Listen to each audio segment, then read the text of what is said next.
puntualmente, ministro, vamos a los temas que interesan. Uno, Selección Nacional de Fútbol. Sí. Ellos requieren vacunarse para poder participar en la Copa América y en los diferentes eventos que hay, pues se está exigiendo como requisito la vacunación. ¿El Ministerio de Salud va a resolver ese problema?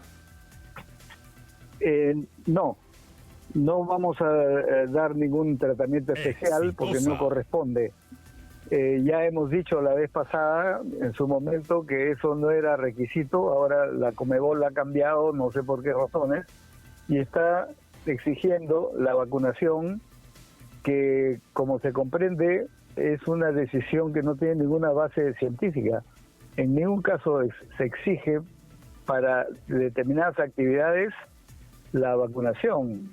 E incluso uno podría decir va contra los derechos ciudadanos. Porque si hay alguien que no quiere vacunarse, ¿por qué se le va a prohibir ejercer el deporte? Pero esa es otra discusión.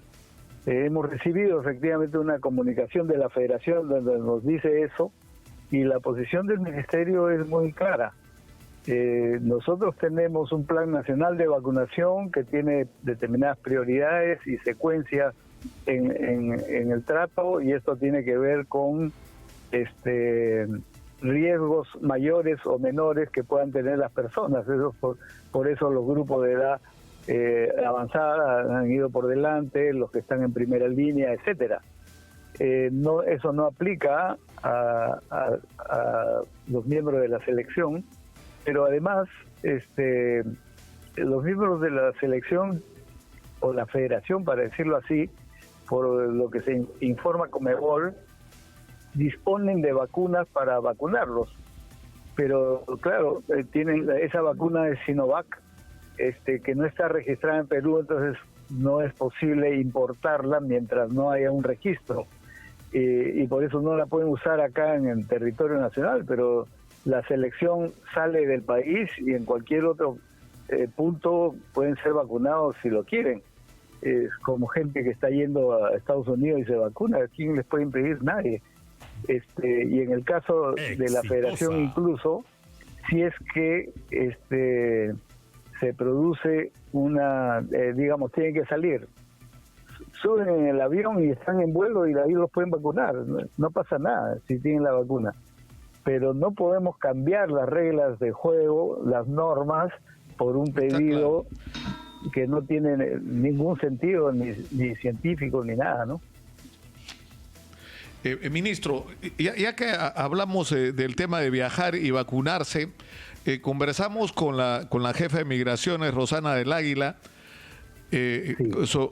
Que nos dio un reporte sobre la cantidad impresionante de gente que ha viajado, sobre todo con destino a Miami, todo indica con la intención de vacunarse. Y nos dijo que iban a incluir en la declaración jurada de las personas que regresan al país el que incluyan si se han vacunado o no, no con un fin punitivo, sino de tener el registro y que esas personas ya no estén en el padrón de los peruanos que se deben vacunar porque ya están vacunados. Ahora, ¿qué va a pasar con los que ya se vacunaron? A ver, según el informe de la Superintendencia de Migraciones, son más o menos 70.000 personas que han salido a Estados Unidos y se han vacunado. Esa es una decisión individual de cada quien, ahí nosotros no tenemos por qué intervenir. Y tampoco vamos a obligar a que declare quien no quiera declarar. Sí nos nos interesaría tener efectivamente un registro para los efectos de programación, porque entonces nosotros podemos descargar esa información simplemente para ya no considerar a esas personas a la hora de planificar. Para eso nomás nos serviría. Ahora, claro, la superintendencia tiene, digamos, el derecho de solicitar esa información, pero los usuarios pueden declarar que sí o que no. Eso también está en su derecho individual, ¿no? Y nosotros no vamos a presionar sobre ese fin. Si no se consigue la información, ahí queda. Además, digamos, claro, pero lo importante es que el mensaje que tiene que recibir la gente es que ese reporte no tiene ningún, como dije, objeto punitivo. O sea, no Para es ningún nada. delito haberse ido a vacunar No, fuera no. del país. Lo que importa Para es nada. saber quiénes se han vacunado para descargarlos del padrón. Ya no necesitan Nada vacuna, más. ya están protegidos. Nada más. Claro, pero De incluso acuerdo. en ese caso, incluso no se tuviese la información, 70.000 dentro de un padrón que es un poco más de 24 millones no altera sustancialmente, ¿no? De acuerdo. Entonces, si se tiene la información, bien, y si no se la tiene, no pasa nada. Efectivamente, no hay ninguna intención punitiva, como bien dices, Nicolás, para estos efectos. Ahora, la Es solo para vacunación darle una de personas racionalidad. con trastornos mentales, Oscar, la Sí. Defensoría ha reclamado porque le están pidiendo a la gente un certificado médico que acredite su condición. Lo que dice la Defensoría que esto podría ser reemplazado por una declaración jurada. ¿Cómo se va a manejar este tema? Porque ya sabemos, Bueno, o sea, hay muchísima gente que no tiene un médico que le haga un diagnóstico porque su condición es real. En algún momento ha sido diagnosticada.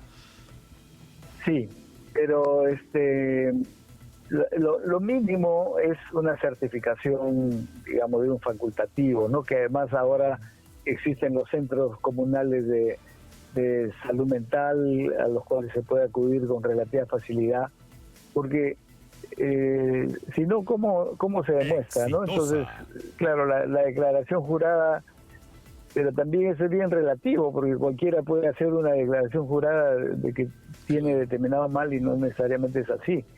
Entonces, es un tema delicado. Nosotros queremos ser lo más respetuosos posibles con la condición de las personas. Estamos recogiendo sugerencias y estamos incorporando a los protocolos. Hasta el momento sigue vigente el protocolo que planteaba que en determinadas instancias de servicios de salud, se ha dicho no necesariamente en los hospitales psiquiátricos, efectivamente no necesariamente.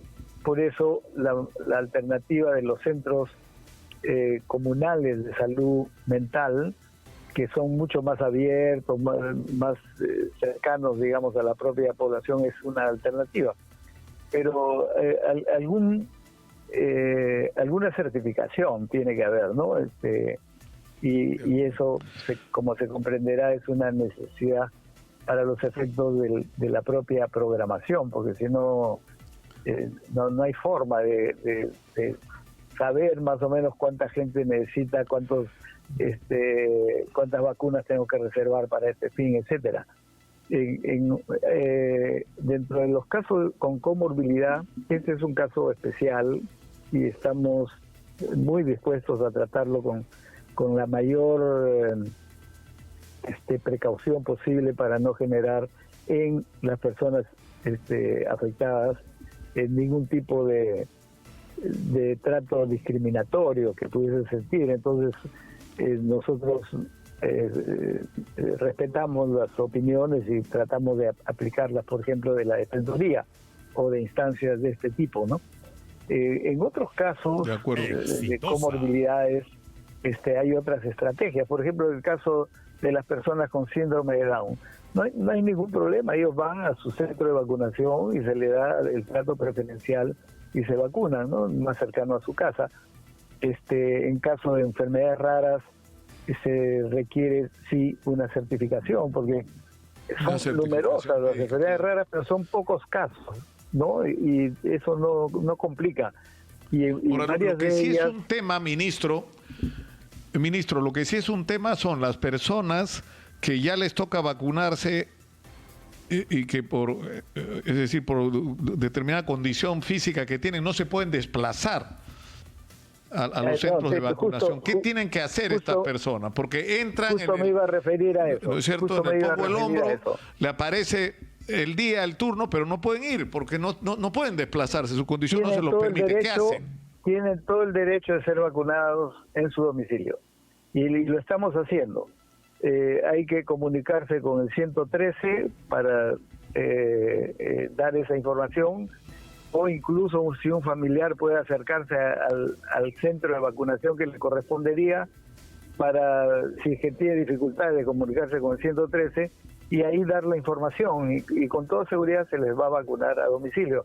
Ya lo estamos haciendo. Hay muchas personas que tienen problemas neurológicos, problemas de parálisis de diverso tipo, y obviamente no se pueden desplazar. Y por lo tanto es el derecho de ellos y es obligación nuestra vacunarlos en domicilio. Como digo, ya se viene haciendo. Es cuestión de que se comuniquen. Y sugiero dos formas. Al 113, y hemos abierto con Arturo Granados, que ha estado actuando intermediario con ustedes. Hemos hecho el compromiso de que la gente que tenga cualquier dificultad se comunique al 940-800-800, que es el WhatsApp de Exitosa, que funciona muy bien, y nosotros transferiremos esa información al Ministerio de Salud. Perfecto, ahora, ¿qué Nicolás, pasa con los extranjeros, ministro? ¿Qué pasa con los extranjeros? ¿Qué pasa, por ejemplo, con los venezolanos? No tienen DNI. No importa. ¿Pueden ir y vacunarse?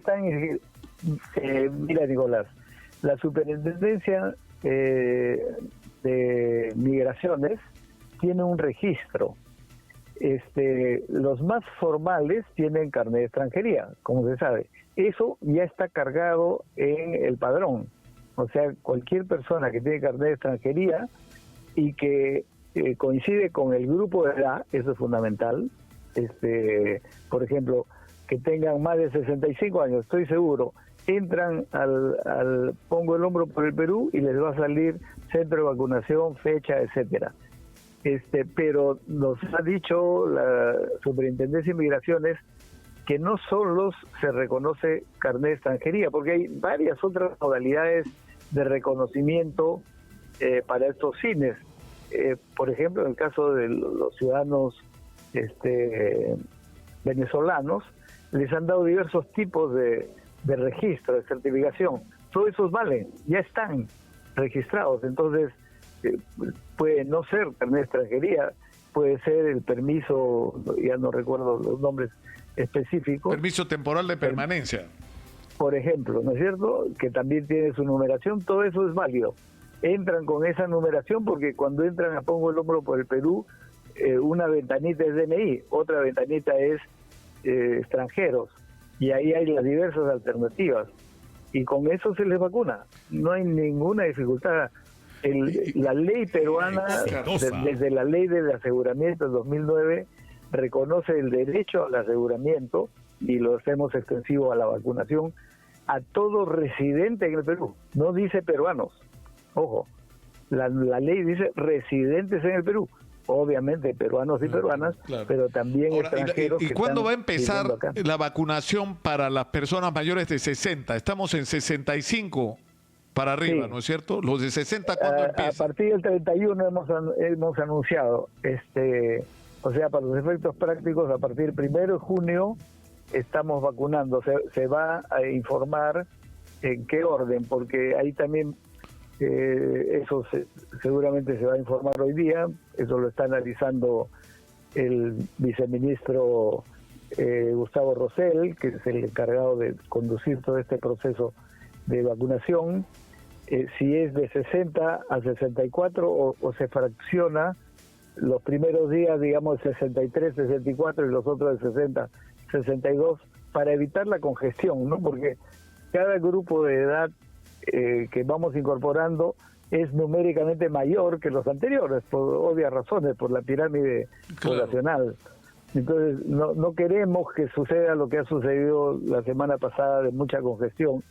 Para eso estamos fraccionando, digamos, con grupos etarios más cortos, pero además estamos ampliando centros de vacunación, estamos contratando mayor cantidad de enfermeras y brigadas de vacunación. Acabamos de aprobar el decreto de urgencia que ya salió publicado en el Peruano ayer, mediante el cual se transfiere al Ministerio de Salud 191 millones de soles para los efectos de contratación de personal, y además estamos asumiendo una modalidad de pago que es más justa para el personal. Se está pagando por horas de trabajo, de tal manera de que, si, como también sucede, porque es un trabajo bien exigente, ¿no? Se empieza a las 7 de la mañana, teóricamente hasta las 4 de la tarde, pero para empezar a las 7 tiene que estar a las 5 o 6 de la mañana, y como supuesto, se sabe, llega cantidad de gente, a las 4 no se ha terminado y tiene que quedarse 2 horas más vacunando. Entonces, la modalidad de pago es por horas, lo que va a permitir un incentivo mayor y un mejor reconocimiento. Ahora, ministro, el día de las elecciones y el día previo y el día posterior, ¿se va a vacunar, entiendo, en todos los lugares que no sean centros de votación, o se va a suspender la vacunación en general? A ver, específico.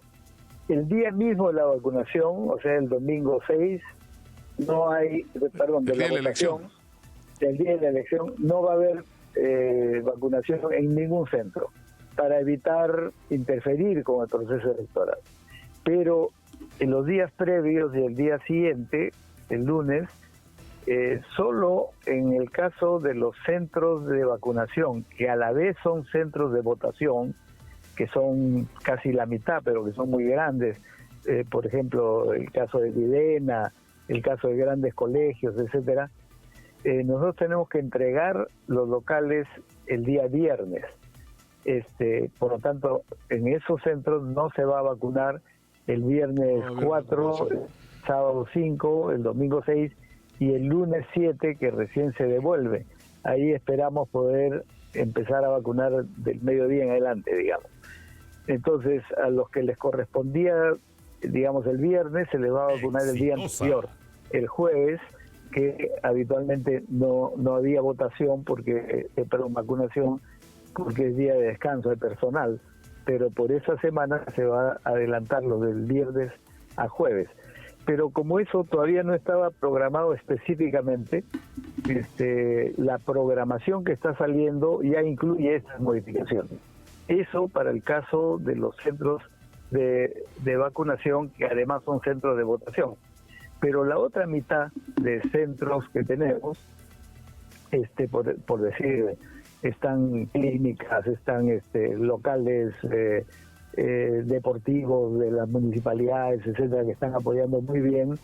En esos casos, o en los centros de estos vacunacar, digamos, ¿no?, que no se utilizan para las elecciones, ahí se va a continuar vacunando normal hasta el día sábado, y se suspende nomás por el día domingo y se continúa el día lunes normal. De todas maneras, se están perdiendo entre comillas, digamos, algunos días, pero nuestra programación está permitiendo recuperarlos con horarios a veces un poquito más amplios, o incluyendo los jueves en las semanas sucesivas, de tal manera que no vamos a perder. Mantenemos la misma programación y estamos seguros que hacia fin de mes de junio vamos a estar culminando con la vacunación de todos los adultos mayores. Debemos haber avanzado mucho en la vacunación de comorbilidades. Ya los de primera fila han sido vacunados, y aunque siempre van ingresando, esto es interesante decirlo porque a veces hay preocupación. Por ejemplo, están saliendo nuevas promociones de médicos, de enfermeras, etcétera, como es normal todos los años, y esta es la época en que culminan y ya entran a trabajar. Bueno, a todos ellos se les va a vacunar por su condición de estar en primera fila. Entonces, que no se preocupen los colegas jóvenes de las diferentes profesiones de la salud, que a todos se les va a vacunar, como ha sido... No, y de otras que no son de salud. Ahora que hablamos, por ejemplo, de migraciones, uno de los funcionarios públicos que atienden gente que son más expuestos son los funcionarios de migraciones. Están en contacto todo el tiempo con gente que viene de todas partes del mundo. Pero en fin, sí, eso lo va a considerar, me imagino, también. Eso sí está siendo evaluado por el Comité de Ética, porque grupos de ese tipo, que seguramente con justa razón están preocupados por el tipo de exposición al cual se encuentran, hay muchos otros también, ¿no es cierto? Están los maestros, está el miembro del Poder Judicial, etcétera, etcétera. Entonces, eso está siendo evaluado para ver cómo se puede dar un tratamiento adecuado, Oscar, pero sin que altere la mecánica mayor, ¿no? De acuerdo. Tenemos que terminar, lamentablemente, porque me tengo que ir a la franja electoral, que es de obligatorio cumplimiento, pero tengo una pregunta que quisiera una respuesta con un sí o un no. ¿Se va a prorrogar otra vez? Es decir, ¿se le va a dar 4 años de prórroga a los stickers para los octógonos? ¿O se va a cumplir la ley? Quedan 3 años de prórroga suficiente, ¿no? Te digo Ya lo que siguiente, los sellos sean Nicolás, permanentes. te digo lo siguiente, que no puede ser con un sí o con un no. En el caso de los productos que vienen importados, ahí tenemos una dificultad, porque los importadores nos informan con justa razón que muchos otros países no piden ese requisito, entonces ellos no pueden hacer un embolsado impreso específicamente para Perú. Entonces el sticker nos parece racional que se pueda utilizar, que no afecta en el objetivo. Oscar, yo te pido por comunicar. favor, te pido por favor, disculpa que te interrumpa, te pido que tratemos este tema en otra oportunidad porque tengo Con mucho gusto. que cumplir con la porque es franja importante, electoral y creo que es un tema que amerita una atención particular. Te comprometo para hablar Nicolás, sobre este tema en la semana. Pero te digo de antemano que no vamos a modificar los criterios fundamentales que son en defensa de la alimentación saludable.